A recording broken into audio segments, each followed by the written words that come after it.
परम सौभाग्यशाली भगवत रस रसिक जिज्ञासु वृत्त, कल हम सभी ने अत्यंत उत्साह के साथ अपने सद्गुरुदेव परम श्रद्धेय श्री श्री 1008 श्रीमद् परमहंस परिव्राजकाचार्य ब्रह्मनिष्ठ ब्रह्मवित्त ब्रह्मलीन स्वामी विशुद्धानंद जी के पावन चरण कमलों में अपने श्रद्धा सुमन का बड़े ही भाव के साथ समर्पण किया।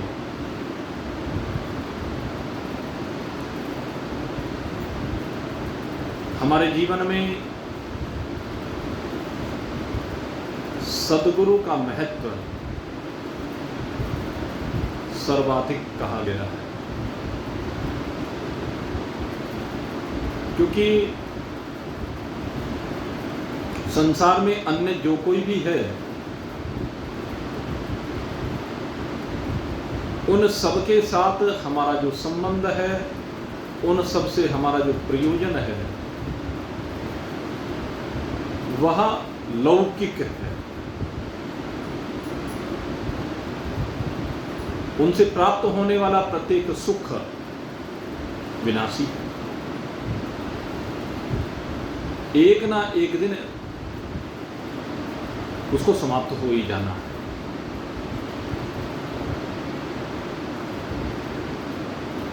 लेकिन सद्गुरुदेव की कृपा से जो फल हमें प्राप्त होता है वह अक्ष फल है, अविनाशी फल है, और जिसके प्राप्त हो जाने के बाद फिर कुछ और प्राप्त करने की अभिलाषा ही नहीं रहती। समस्त अभिलाषाएं समाप्त हो जाती हैं, क्योंकि उस अभिलाषा के पूर्ण होते हुए हम देखते हैं जितनी अन्य अभिलाषाएं हैं वो सब की सब उसी में लय हो जाती है।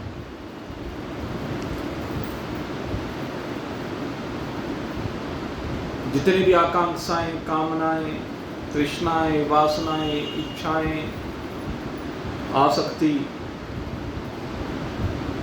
जिन पदार्थों को लेकर है, सद्गुरुदेव की कृपा से वो सब अपना स्वरूप भाषित होने लगता है।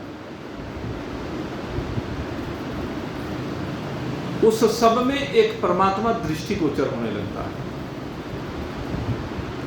उसमें परमात्मा के अतिरिक्त फिर कुछ और दिखाई देता ही नहीं।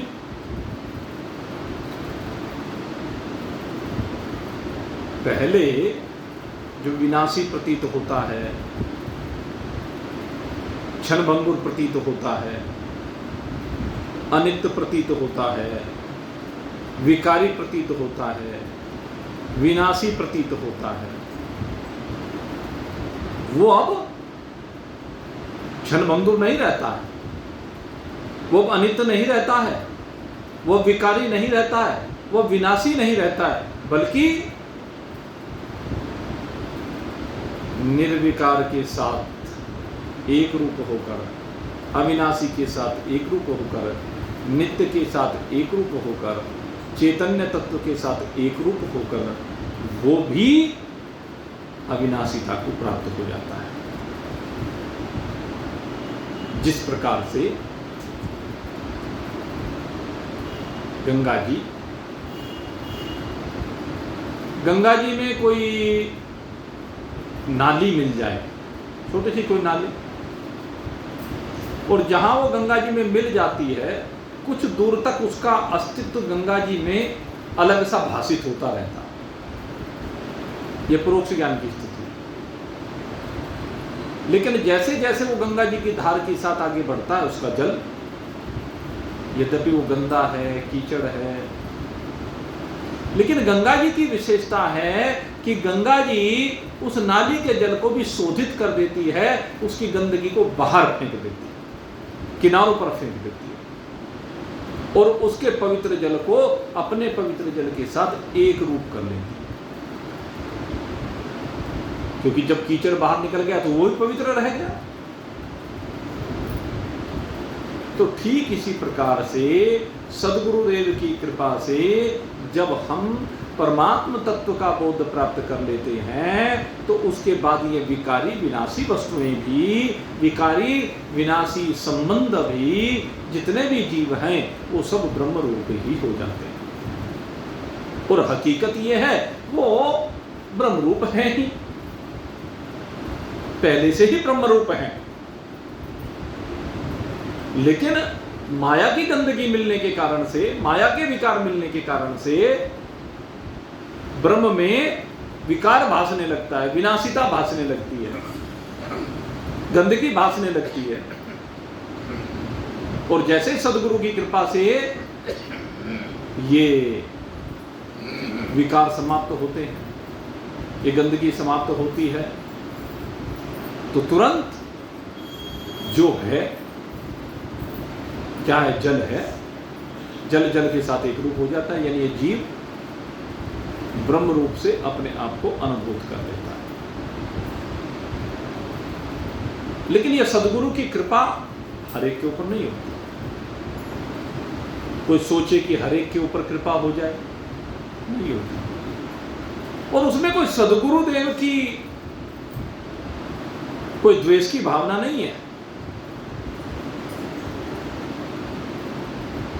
उसमें कमी कहां है? अधिकारित्व। शिष्य में जब अधिकारित्व नहीं आता है तो उसके अंदर वो माल प्रवेश नहीं कर पाता, वो उस माल को बाहर बाहर करता रहता। एक बार दो चींटियां एक जगह पर मिल गई। एक चींटी नमक के पर्वत पर रहती थी, एक मीठे के पर्वत पर रहती थी।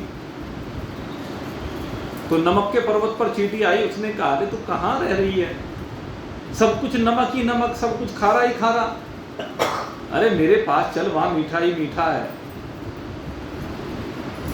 तो कहने लगे चल मेरे साथ, ले गई। अब वहां जाकर के कहने लगी कि देख इसका आनंद ले, मीठे का आनंद ले, मीठे पर्वत पर, चीनी के पर्वत पर, गुड़ के पर्वत पर। अब वो पर्वत पर तो आ गई, लेकिन वहां आने के बाद कहने लगी, अरे हाँ जैसा मेरा था ऐसा ही तेरा है। कहने लगी क्या बात कह रही, ये मीठा पर्वत है, वो नमकीन पर्वत है, तुझे मीठे का आनंद नहीं आ रहा है? कि नहीं नहीं मुझे तो नहीं आ रहा है। कहने लगे ऐसा कैसे हो सकता है? कहने पहले मुंह खोल के दिखा। अब मुंह खोल करके उसने दिखाया तो देखे क्या, एक नमक की डली पहले मुंह में रख के लाई है। अब पता नहीं वहां उस पर्वत पर क्या होगा, क्या मुझे दिखाना चाहती है, विश्वास नहीं है।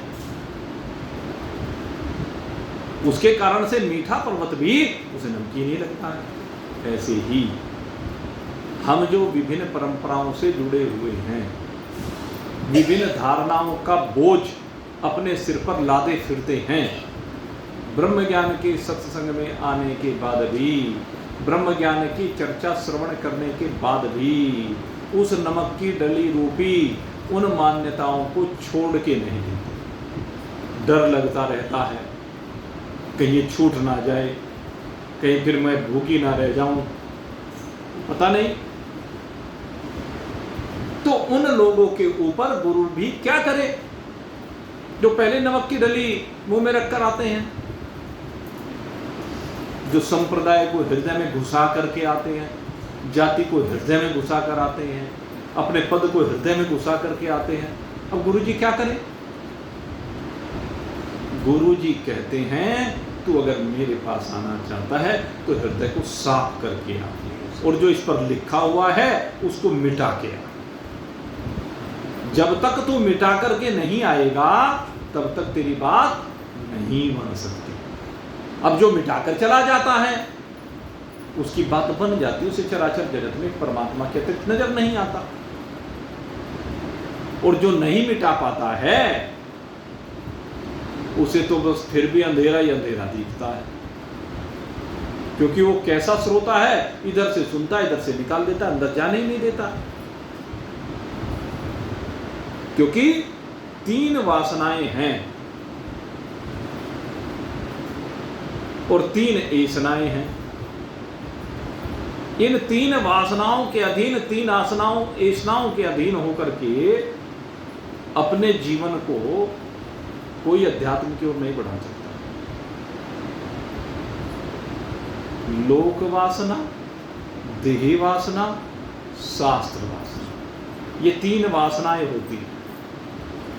लोक वासना का अर्थ है कि संसार में जो भी कुछ बिखरा पड़ा है वो सब मेरा हो जाए। ये भी चाहिए, ये भी चाहिए, ये भी चाहिए, इसका भी टेस्ट चाहिए, इसका भी टेस्ट चाहिए, इसका भी टेस्ट चाहिए। जो सबको सुनना चाहता है खिचड़ी पका देता है, जो सब तरह का स्पर्श करके देखना चाहता है, जिसकी अभिलाषा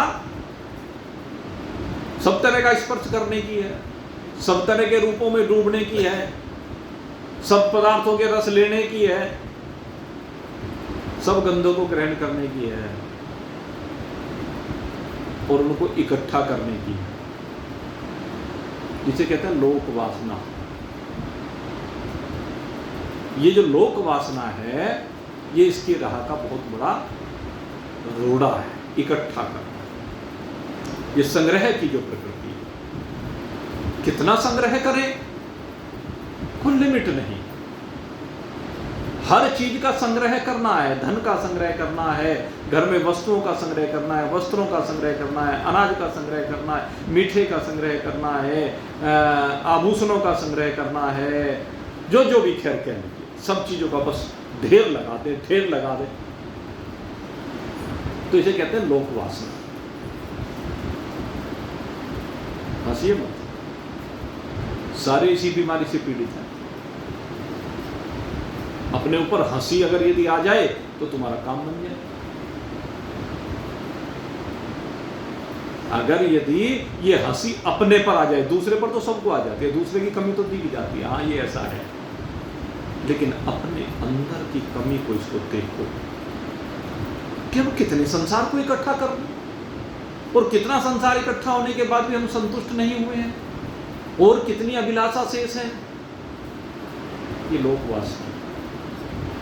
दूसरे देह वासना, कहते हैं देह बड़ी मुश्किल से मिली है, कहने लगे इस देह को पाकर के सब कुछ भोग लो, किसी को ना छोड़ो। जैसे पंजाब में एक राजा हुआ, नाम तो मेरे उसका ध्यान नहीं, क्या था, गुलाब सिंह था क्या, महाराजा पटियाला, महाराजा पटियाला होगा, महाराजा पटियाला जो भी था। कहले साल में 365 दिन होते हैं, कहले 365 दिन के लिए 365 ही रानियां चाहिए। तो ऐसे ऐसे भोगी लोग, कोई गिनती नहीं। तो ये क्या देह वासना, किस देह से अधिक सुख ले लूं। अरे देह में सुख है नहीं तो लेगा कैसे? जो खुद ही विनाशी है, जो खुद ही विकारी है, जो एक दिन निपट जाने वाली है, जो रोगी हो जाती है रोज, उससे क्या आनंद लेगा तू? इसमें कितने रसगुल्ले भर दूं, जो भी मौसम की मिठाई आई वो सब भर दूं, कितने प्रकार के इसमें पकवान भर दूं, खाता रहे खाता रहे, कभी भरेगा नहीं। सोच के देखो अब तक जो आपकी अवस्था है, कितना माल खा गए होगे। एक आदमी प्रतिदिन हिसाब लगा लो, पता चल जाएगा। एक दिन में कम से कम 1.5-2 किलो सामान खा जाते रोज। अब 2 किलो सामान रोज का हो गया तो एक महीने का कितना हो गया? 60 किलो। और 12 महीना कितना हो गया? 7.25 क्विंटल। 10 साल का कितना हो गया? 70 लगा लो, 72.5 जो भी 70 लगा लो, चलो है। 50 साल का कितना हो गया? 3,500। 100 साल अगर यदि जिए 7,000 क्विंटल, हाँ कितना हुआ ना? 7,000। सोच के देखो कितना होता है 7,000। 7,000 बोरी राशन खा जाते हो जीवन में, और फिर भी भूखे।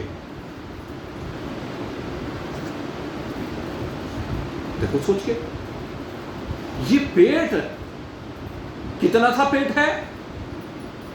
इस पेट में एक बार में आधा किलो सामान नहीं आ सकता, ऐसा पेट है हमारा। इतना सा होता है, यहाँ पे होता है।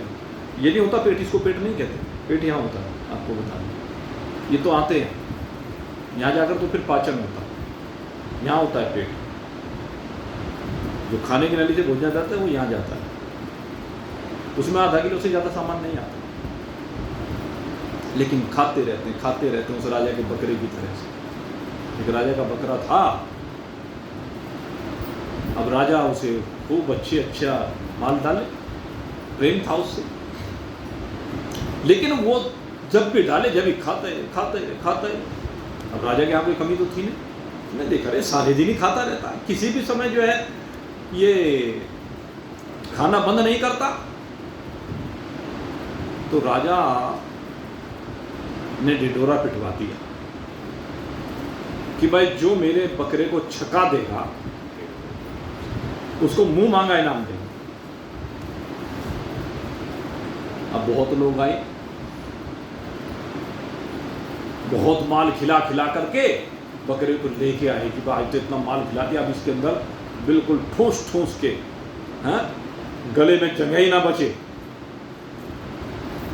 और राजा ने कहा छिका लाया? हाँ छिका लाया। कहने लगे देखो कि हाँ देख लो।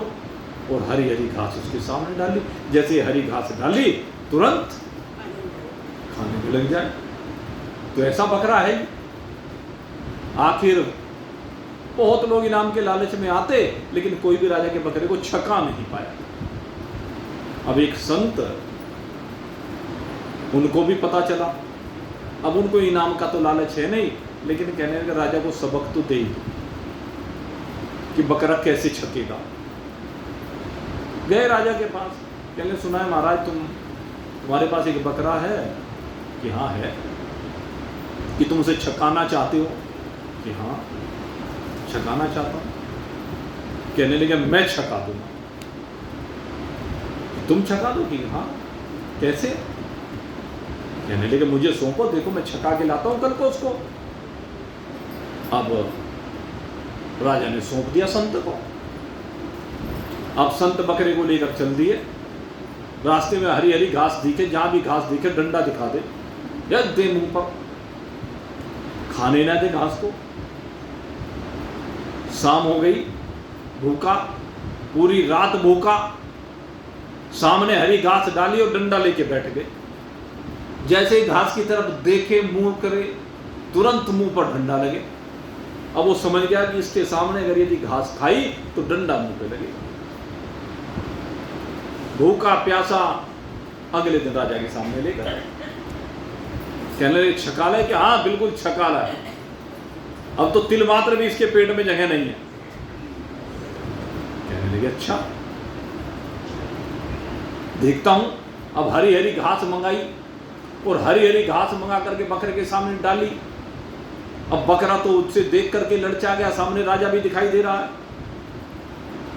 भूखा है बेचारा, घास खाना चाहता है, लेकिन संत सामने लठ लिए खड़ा है। अब जैसे उसको देखा बकरे ने मुंह फिरा दिया। राजा कहने लगे महाराज तुमने क्या चमत्कार कर दिया? कहने लगे महाराज कोई भी बकरा खा करके कभी नहीं छक सकता। बिना खाए ही छक सकता है। जब तक खाते रहोगे तब तक छक नहीं सकते, जब तक संसार को भोगते रहोगे तब तक तृप्ति हो नहीं सकती। जब भोगों को छोड़ोगे तब तृप्ति हो, तब शांति हो। तो ये देह वासना, कब तक इसे तृप्त करोगे? सजा कर धजा कर। भाई कितना ही सजा लेना धजा लेना इसको, एक दिन तो ऐसा आएगा बुढ़ापा दिखेगा। अजी नहीं, वो जो हीरोइनें होती हैं, हीरो होते हैं, हा? अरे उन्हें देखो, हेमा मालिनी को देखो, वो क्या कहते थे उसको, स्वप्न सुंदरी, ड्रीम गर्ल। उसे देखो कितनी उम्र हो गई, आज भी ऐसी दिखती है। तुमने गाना नहीं सुना, गोरा रंग 2 दिन में ढल जाएगा? यहाँ जितने बैठे हो, चाहे स्त्री बैठी है चाहे पुरुष बैठे हैं, सबका ढल गया कि नहीं ढल गया? सबकी जवानी कहाँ चली गई? जैसे कपूर सने सने उड़ता चला जाता है, ऐसे यौवन भी उड़ता चला जाता है। इसलिए ये भेष भरने से कुछ होने वाला नहीं है। क्रीम पाउडर लगा करके तुम सोचो कि ये झुर्रियां भर जाएंगी, नहीं भरेगी। भेष बदलने से कुछ नहीं होगा। ये तो शरीर है, शरीर का नियम ही परिवर्तन है। बहुत से लोग क्या करते हैं कि दाढ़ी रखनी शुरू कर दी, एक बीमारी लग गई दाढ़ी रखने। भाई दाढ़ी से तेरी उम्र छिप जाएगी क्या? जो शरीर जो झुर्रियां सी हैं दब जाती हैं दाढ़ी रखने से, फिर वो दिखाई नहीं देती। अरे क्या चेहरे से ही बुढ़ापा दिखाई देता है? तेरी इंद्रियां शिथिल हो रही हैं, चमड़ी ढीली पड़ने लगी है, दिखने लगी है। तेरी चाल बता देती है कि तेरे अंदर अब वो शक्ति सामृत नहीं रही। ये रूप बदलने से कुछ नहीं होता। बहुत लोग वैराग ले लेते हैं, लेकिन वैराग लेने के बाद भी भोगों में आसक्ति बनी रहती है। तो काम बनता है क्या उनका? परमात्मा मिलता है क्या उनको? हमारे गुरुदेव कहा करते तो चाहे गृहस्थ में रहे चाहे संन्यास आश्रम में रहे, वो तो शरीर के रहने की विधियां हैं। बात तो समझ से बनेगी। इन भेष के धारण करने से कुछ नहीं होता। जटिलो मोंडी लोंचित केस, क्या किया? जटिलो मुंडी लुंचित केसा। किसी ने जटाएं बना ली बहुत बड़ी बड़ी। कहना जटा बनाने से कोई महात्मा नहीं बन जाता। लुंचित केस, केस लुचवा कर कोई महात्मा नहीं बन जाता। जटिलो मोंडी लुंचित केस कासायंबर बहुकृत वेश। कासायंबर, ये जो गेरवे कपड़े किसी ने धारण कर लिए, कहना गेरवे कपड़े और बस महात्मा का लेबल लग गया। ये तो ब्रिजेश ने भी धारण कर रखा है गेरुआ कपड़ा। है? तो सभी कोई भी धारण कर ले, बस इन्होंने ऊपर ऊपर कर रखा है, नीचे भी कर ले। हैं? तो महात्मा जैसा कपड़ा तो हो जाएगा, लेकिन महात्मा हो जाएगा क्या? ये जरूरी नहीं है कि कपड़ों को धारण करने से कोई महात्मा बन जाएगा। कासायंबर बहुकृत वेश, बहुत तरह के वेश। कोई कान फड़वा लेता है, कोई गले में दुनिया भर की मालाएं डाल लेता है, कोई तरह तरह के तिलक लगाता है, न जाने कोई ऐसे कोई ऐसे, कोई सारे यहाँ भी पता नहीं क्या। कहते कितने भी प्रकार के तू वेश धारण कर ले, पश्चन्न पिचन पश्यति मूढ़ ह्युदर निमित्तं बहुकृत वेश। कहला तूने जितने भी सारे वेश धारण किए हैं सब इस उदर के लिए धारण किए, सब धंधा बना रखा है इस पेट को पालने का। कहने लगे इससे कुछ होने वाला नहीं है। अरे रंगना है तो इस मन को रंग ले, इस दिल को रंग ले, इसे रंग। और अगर यदि तुझे केस लुचवाने हैं तो काम, क्रोध, लोभ, मोह, मद, मात्सर्य, ये है केस, इनका लुंचन करा। तुझे जटाएं रखनी है रख, लेकिन जटाओं का मतलब क्या है? जटाओं का मतलब त्याग है, वैराग्य है, क्षमा है, दया है, ये है दया। लेकिन अगर यदि तू केवल दिखावे मात्र के लिए ये सब धारण कर रहा है तो भाई कुछ होने वाला नहीं है। अंगम गलितम पलितम मुंडम दसन विहीनम जातम तुंडम। एक दिन तो ये काम सबका होना। अंगम गलितम पलितम मुंडम, जब ये शरीर क्षीण हो जाएगा, सामर्थ्यहीन हो जाएगा, बुढ़ापे की लाठी हाथ में आनी है, पैर उठेंगे नहीं चलने के लिए, जान रहेगी नहीं शरीर में चलने की, सबके साथ होना। अंगम गलितम पलितम मुंडम, सिर के बाल हैं सबके पकने भाई, यहां तो सबके पके बैठे, पकने वाला या तो सफेद हो जाएंगे या उड़ जाएंगे। औरतों के नहीं उड़ते ना, उनके बाल सफेद होते, अभी नहीं सफेद तो होते लेकिन वो दिखने नहीं देते। अब तो पुरुषों का भी ऐसा ही हो गया, पर पुरुषों के तो रहते ही नहीं शरीर सिर पे। 50-60 साल की उम्र में आगे सबके उड़ने शुरू हो जाते हैं, क्योंकि इतनी चिंता फिक्र पाल ली है सबने, रहे नहीं बाल किसी के सर पे।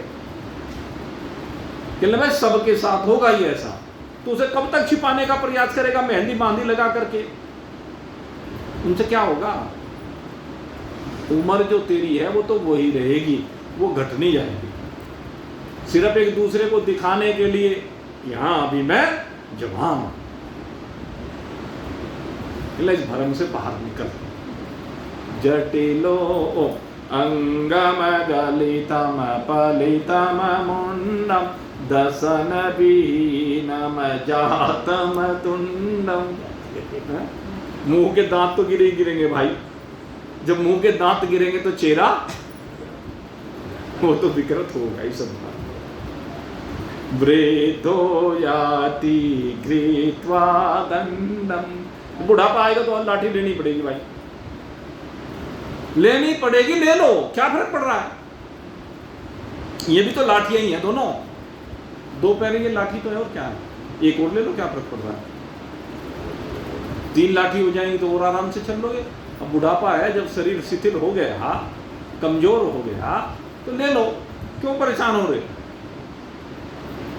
तो सबकी अवस्था आ जाती है, पर एक सबसे बड़ी बीमारी यह है, इन सब अवस्थाओं को देखने के बाद भी, सर के बाल पकने के बाद भी, आंखों पे चश्मा लगने के बाद भी, दांतों के निकलने के बाद भी,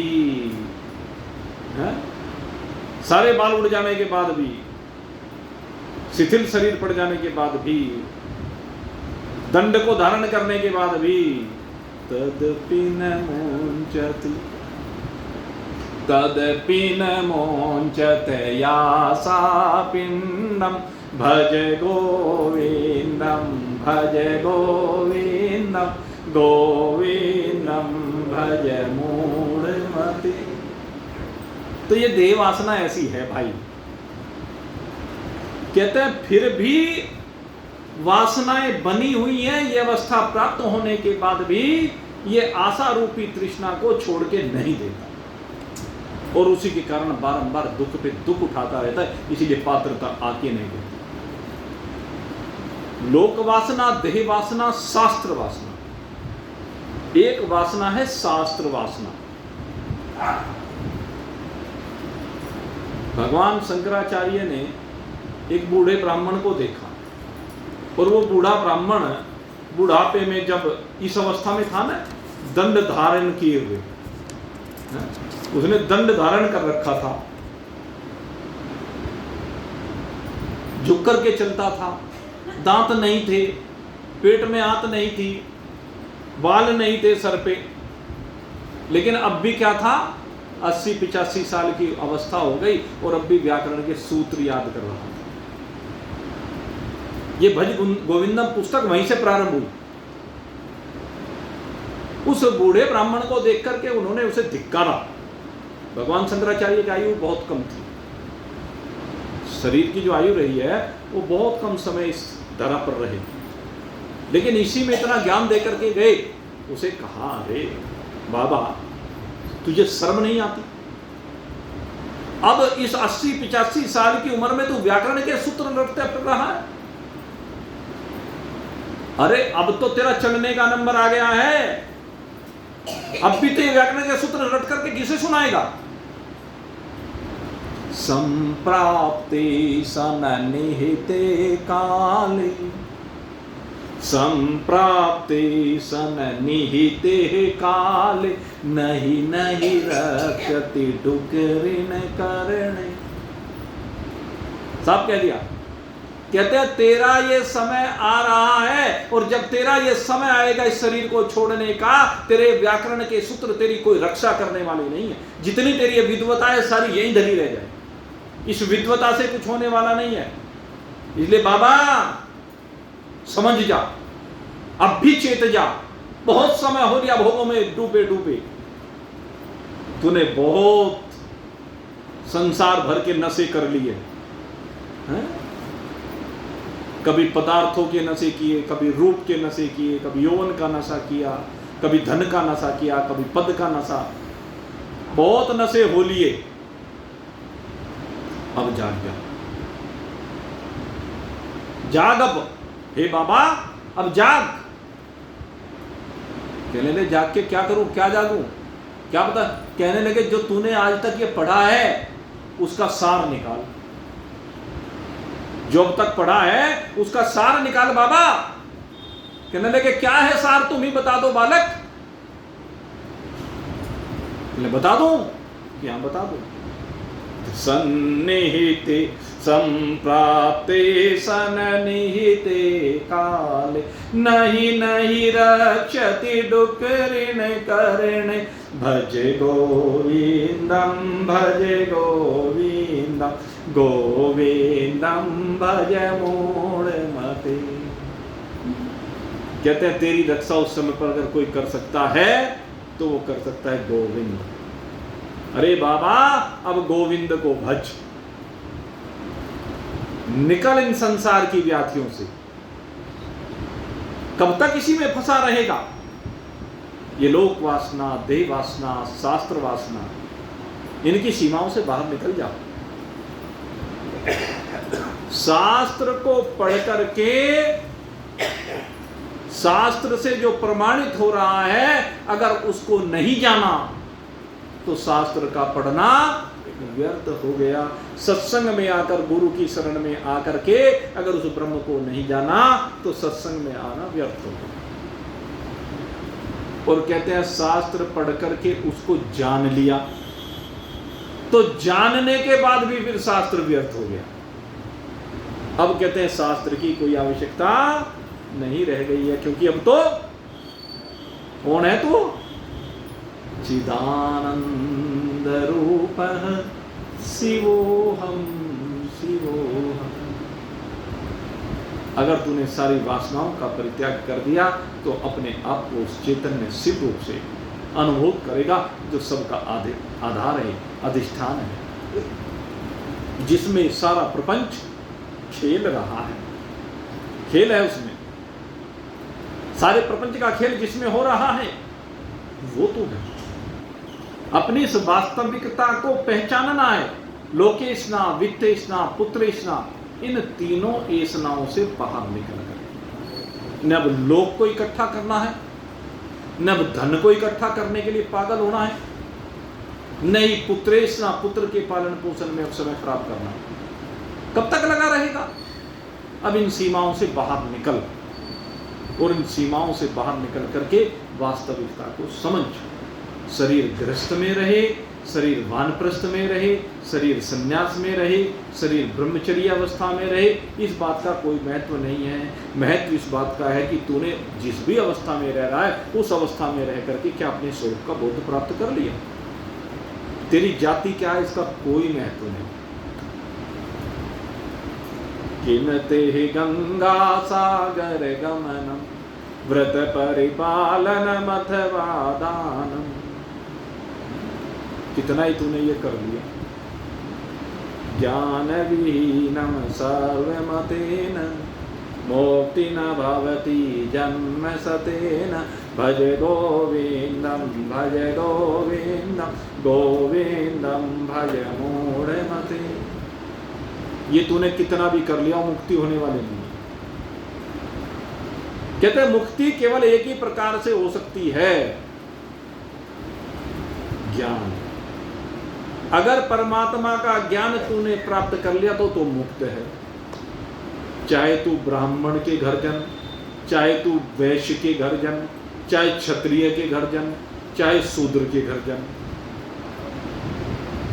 प्रमाण है सबके। किसी के भी घर में तूने जन्म लिया और तूने परमात्मा को जान लिया तो तू मुक्त ही है। सुदामा ब्राह्मण कुल में अवतरित होता और ब्राह्मण कुल में अवतरित होकर के भगवान का ऐसा प्यारा भक्त होता है कि भगवान स्वयं ही उसे अपने स्वरूप का बोध करा देते हैं, हो गया मुक्त। सबरी कौन है? सबरी शूद्र के घर जन्म लेती है, लेकिन शूद्र के घर जन्म लेने के बाद भी परमात्मा के प्रेम में ऐसी डूबी कि भगवान को उसके यहां स्वयं आना। सुदामा तो चल के गया भगवान के पास, लेकिन सबरी के पास भगवान चल के, शूद्र होते हुए भी, और भगवान के सामने ही उसने शरीर का परित्याग किया। भगवान के साथ वहीं एक रूप हो गई। बताओ गति में कहां फर्क है? फर्क हुआ क्या? समाधि वैश्य गया सुमेधा ऋषि की शरण में, आप वो पढ़ते हैं ना, दुर्गा सप्तशती देवी भागवत में प्रकरण आता है। राजा सूरत और समाधि वैश्य दोनों गए सुमेधा ऋषि की शरण में। एक का तो राज लुट गया, एक परिवार से परेशान होकर के गया। जिसका राज लुट गया था, देवी की आराधना बताई, देवी प्रकट हुई, मांगो वर क्या चाहते हो कि मेरा राज्य मिल जाए मुझे। राजा तो अपना राज लेके आ गया। समाधि वैश्य से पूछा, बोल क्या चाहता है? कहते हैं जो मेरा नाम है उसे सार्थक कर दो। हे माई, मेरे ऊपर ऐसी कृपा कर कि मेरी बुद्धि समता को प्राप्त हो जाए। समाधि, वो समाधि नाम का वैश्य, उसकी बुद्धि सम हो गई और समता को प्राप्त होकर के उसे चराचर जगत में एक परमात्मा के करीब कोई नजर ही नहीं आता। तो उसकी गति कैसी हुई? फर्क है क्या उसकी और सुदामा की गति में? सोचें। और जहां तक राजाओं की बात है, राजाओं के तो बहुत उदाहरण आते हैं और जनक जी उनमें सर्वोपरि है। जनक ने राजकाज का काम करते हुए भी सुखदेव जैसे महामुनि के गुरु हैं और इसीलिए विदेही कहलाते। तो चारों की गति मैंने आपको बता दी। इसलिए जाति से कोई गति का संबंध नहीं है। यही भगवान शंकराचार्य समझा रहे हैं। कहले तू उन जातियों की सीमाओं से बाहर निकल, तू आ ज्ञान की शरण में। ज्ञान माने परमात्मा की शरण में। इस परमात्मा को जान, परमात्मा के साथ एक रूप हो और फिर देखा ना। और नहीं तो भाई कोई जाति के बंधन में फंसा पड़ा है, कोई आश्रम के बंधन में फंसा पड़ा है, कोई गोरे काले में फंसा पड़ा है, कोई नेतागिरी में फंसा पड़ा है, कोई व्यापार में फंसा पड़ा है, कोई विधवता में फंसा पड़ा है, कोई वेश में फंसा पड़ा है। कासायंबर बहुकृत वेश, अनेकानेक प्रकार के बंधनों में जीव बंधा पड़ा है। लेकिन जो सदगुरु की कृपा से लोकेशना वित्तेशना पुत्रेशना की सीमा से बाहर निकल गए। उसे सदगुरु वो ज्ञान प्रदान कर देते हैं जिसके बाद कुछ भी पाना शेष नहीं रह जाता है, वो अपने स्वरूप में विराजमान हो जाता है। ऐसा ज्ञान, और ऐसा ज्ञान कौन सा है? यही है भाई विचार सागर का ज्ञान जो रोज आपको दिया जा रहा है। इस विचार सागर के ज्ञान को गुरु की कृपा से प्राप्त कीजिए, लेकिन पहले खाली होकर के आइए। ऐसा भी कहा जाए क्या कि राजाओं की संतति कम हो है? देखो क्या है, मेरा मानना इसमें यह है, सदगति की बात तो साधना से है, निश्चय से है। हकीकत यह है कि सदगति तो बहुत कम ही होती है, और वो सभी वर्णों की यही बात है, क्योंकि बंधनों में सब फंसे पड़े हैं। भगवान श्री कृष्ण कहते हैं कि लाखों में कोई एक बिरला होता है जो मेरी प्राप्ति के लिए यत्न करता है।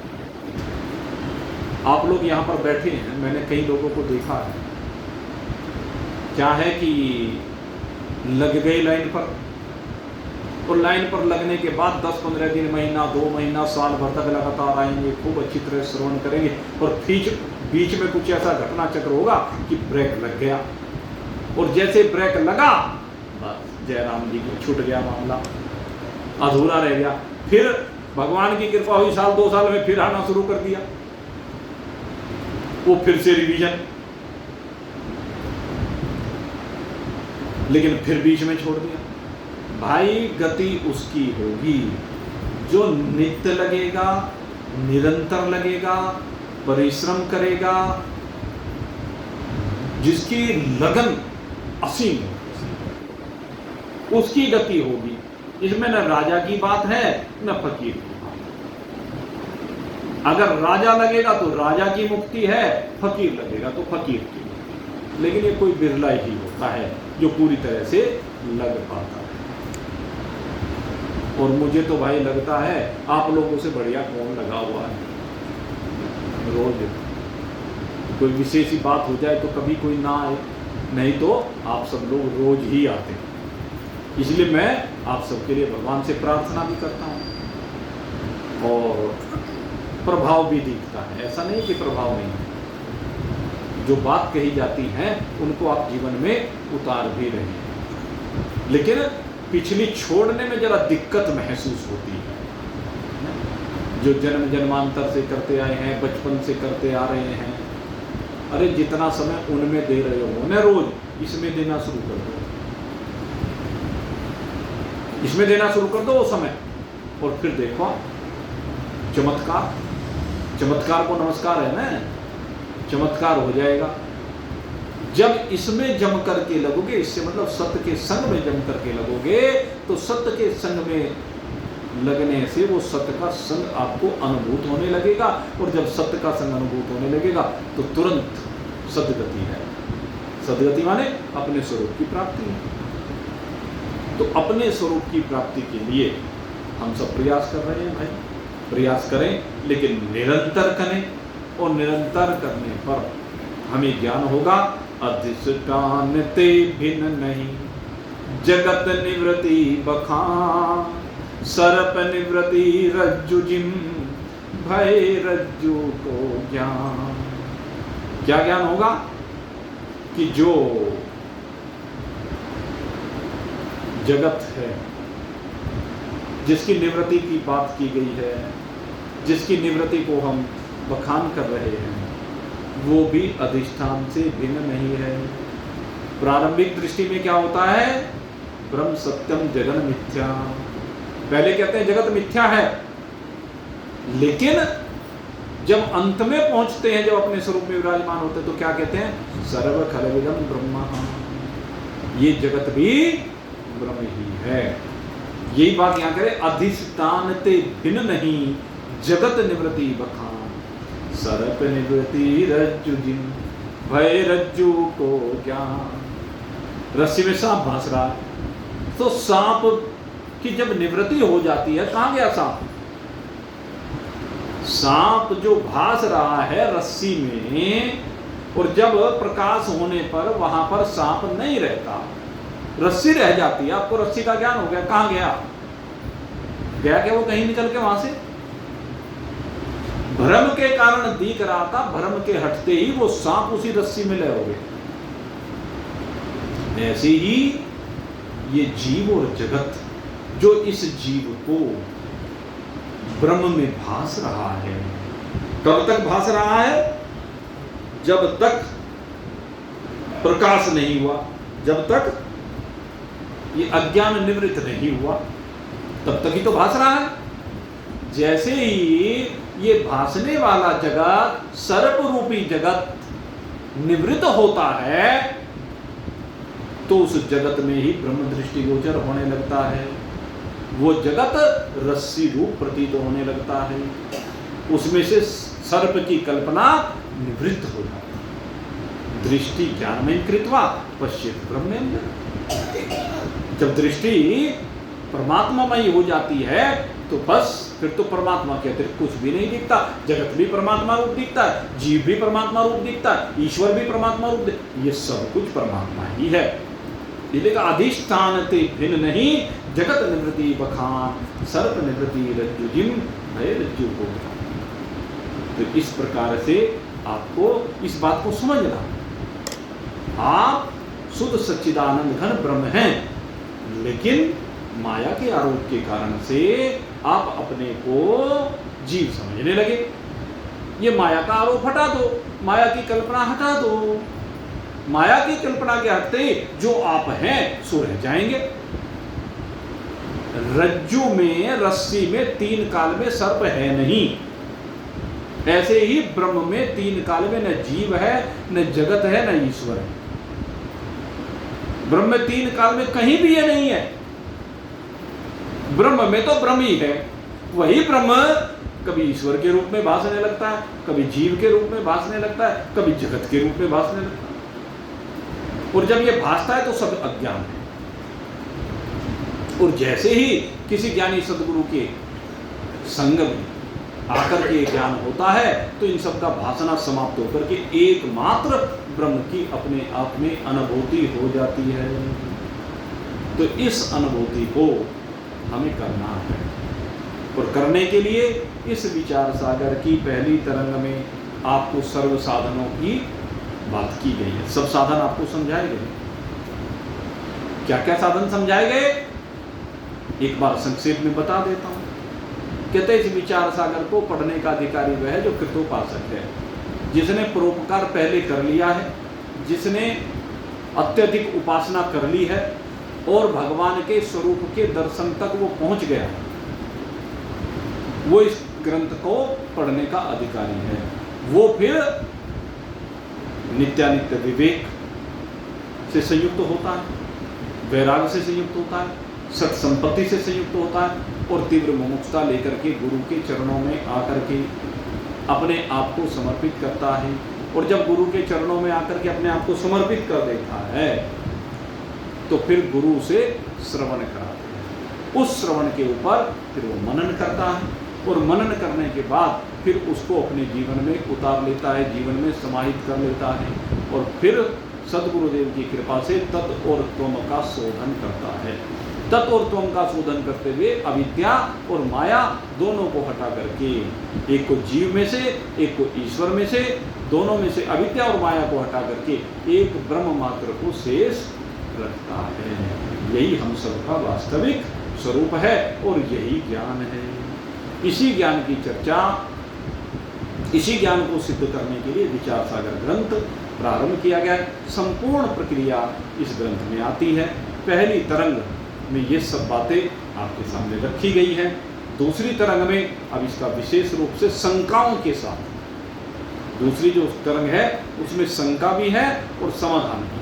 जो बात यह अनुबंध चतुष्ट की कही गई है, इस अनुबंध चतुष्ट के विषय को ही दूसरी तरंग में आगे बढ़ाया गया है, तीसरी तरंग में भी आगे बढ़ाया गया है, और फिर चौथी तरंग में आकर के एक शुभ संतति राजा के माध्यम से और उसके पुत्रों के माध्यम से, 3 पुत्रों के आगे ज्ञान को आगे बढ़ाएंगे। ये चर्चा निरंतर चलती रहेगी। पहली तरंग आपके सेवा में अब तक समर्पित की है और ये तरंग आज पहली पर्यवसान को प्राप्त होने जा रही है। जो जन प्रथम तरंग यह पढ़ता ही तत्काल, करहु मुक्त गुरु मूर्ति हो दादु दीन दयाल। इति श्री विचार सागरे अनुबंध सामान्य निरूपणम नाम प्रथमस्तरंगः समाप्तः। जो व्यक्ति इस प्रथम तरंग मात्र को पढ़ लेता है, क्योंकि इसमें सारी प्रक्रिया दी, मैंने कहा था जैसे गीता जी का दूसरा अध्याय है उसमें सारा ज्ञान है, लेकिन जब अर्जुन की समझ में नहीं आया तब उसने प्रश्न किया कि मेरी समझ में नहीं आया, मैं सही प्रकार से समझना चाहता हूँ। तो भगवान ने कहा लोके अस्मिन् द्विनिष्ठा पुरा प्रोक्ता ज्ञान है ज्ञान योगेन सांख्यानाम कर्म योगेन योगी, कि दो प्रकार की निष्ठा है, वो फिर मैं तुझे समझाता हूँ 2 बार। तो वही बात यहाँ कह रहे हैं कि जो पहली तरंग है ये अपने आप में संपूर्ण ज्ञान को लिए हुए, जो इस प्रथम तरंग को अपने जीवन में उतार लेता है, कहते हैं पढ़े ताही तत्काल, तत्काल कहा उसी समय, करहु मुक्त गुरु मूर्ति, कहले गुरुदेव की कृपा से वो तुरंत मुक्त हो जाता है। ऐसे दादू दीन दयाल गुरु के चरणों में बारंबार नमन है। इति विचार सागर है, और यहीं पर ये विचार सागर की अनुबंध सामान्य निरूपण नाम प्रथम तरंग समाप्त है। ये प्रथम तरंग यहीं पर पर्यवसान को प्राप्त हो रही है। अब दूसरी तरंग कल ठीक 7:30 बजे प्रारंभ करेंगे। आज यहीं पर आप विश्राम देते हैं। बोलिए सच्चिदानंद भगवान की और मुकुटमल श्यावर रामचंद्र भगवान उमापति महा पवन सुत हनुमान। बोलो भाई, बोलो भाई, जय जय जय जय जय जय। बोल सचिया जोता वाली माता, बोली सतगुरु महाराज।